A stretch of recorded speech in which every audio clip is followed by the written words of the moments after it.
Rizal Province sa panahon ng mga Kastila at Amerikano. Panahon ng mga Kastila, 1565-1898. Wala pang probinsyang Rizal noon.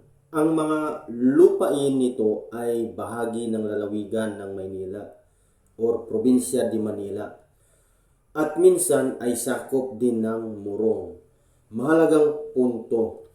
Ang mga bayan tulad ng Antipolo, Taytay, Cainta, Anguno, Binangunan ay nasa ilalim ng Maynila. Ang Antipolo ay mahalagang sentrong panrelihiyon dahil sa Nuestra Señora de la Paz y Buen Viaje or Birhen ng Antipolo.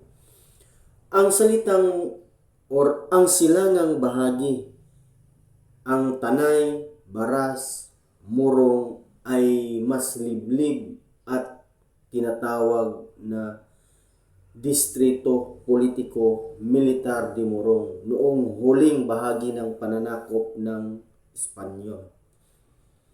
Ang mga mamamayan ay nakaranas ng polo y serbisyo or sa pilitang paggawa, buwis, kontrol ng mga praile at gwardya sibil. Walang sariling pamahalaang panlalawigan ang Rizal noong Kastila.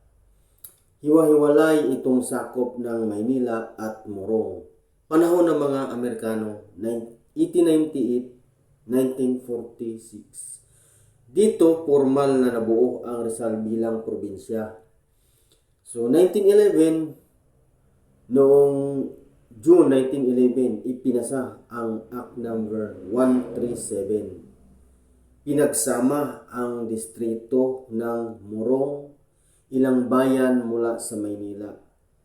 Pinangalanang Rizal Province bilang parangal kay Dr. Jose Rizal. Mga pagbabago sa pamahalaan. Ipinakilala ang sistemang sibil or civil government.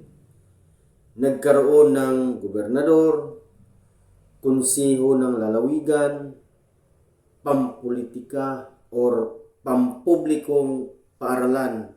Ang ginamit ay English. So, pinahusay ang kalsada, transportasyon, at edukasyon. So, maraming bayan na dating bahagi ng Rizal ang napunta sa Metro Manila. Kalaunan, halimbawa ang Quezon City, Pasig at Marikina. So, sa panahon ng Kastila, walang Rizal Province, sakop ito ng Maynila at Morong. Panahon ng Amerikano, nabuo ang Rizal Province noong 1901. Ipinangalan kay Jose Rizal. May modernong pamahalaan.